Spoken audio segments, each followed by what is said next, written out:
begin this lesson, keep in mind that if you did not voluntarily quit, meaning you were laid off or something similar, then you should be eligible for benefits. So if you were laid off, then provide whatever evidence you can to show you were laid off and did not voluntarily quit and you were not terminated. If you're denied benefits after voluntarily quitting, then you will need to show you quit with good cause, meaning you had a compelling reason to quit and did all you could to keep your job. Another way to put it is you need to show you had no other reasonable alternative but to quit.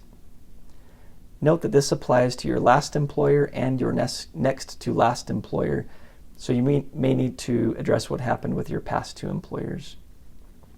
So you need to show that whatever your reason was for quitting, any reasonable person in your situation would have done the same thing, even though they would have preferred not to leave. What are some examples?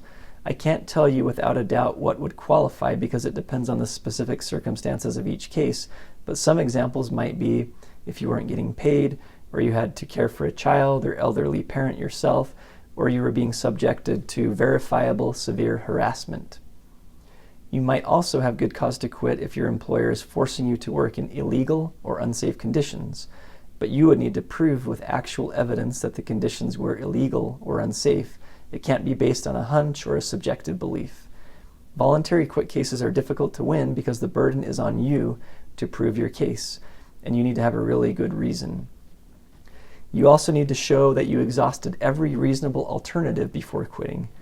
For example, you need to show you consulted with your supervisor or HR before quitting to see if there was a way to fix whatever the problem is that was making you want to quit.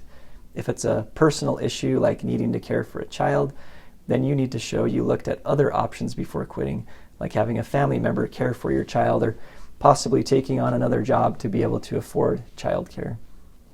If a supervisor or a coworker is harassing you, then you need to show you made a reasonable effort to end the harassment by addressing the situation yourself and by reporting it to your employer.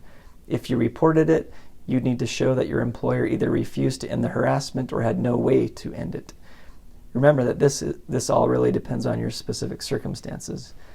In the end, you need to show you had a compelling reason that would have caused any reasonable person to quit, and that you did everything in your power to fix the problem before quitting. Let's finish with a quick example. If you quit your job because you weren't getting paid the amount the employer agreed to pay you, then you would need to show that how much the employer agreed to pay you and what you were actually being paid. You need to show that you gave the employer enough time to resolve the situation, and that you contacted the employer about not being paid, and that it either refused to pay you or was unable to pay you.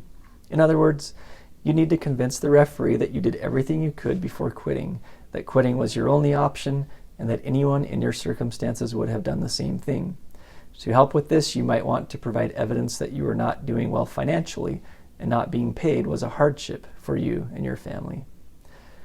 So this is only one brief hypothetical example, but I hope it helps you see the kind of things you need to prove to win if you voluntarily quit.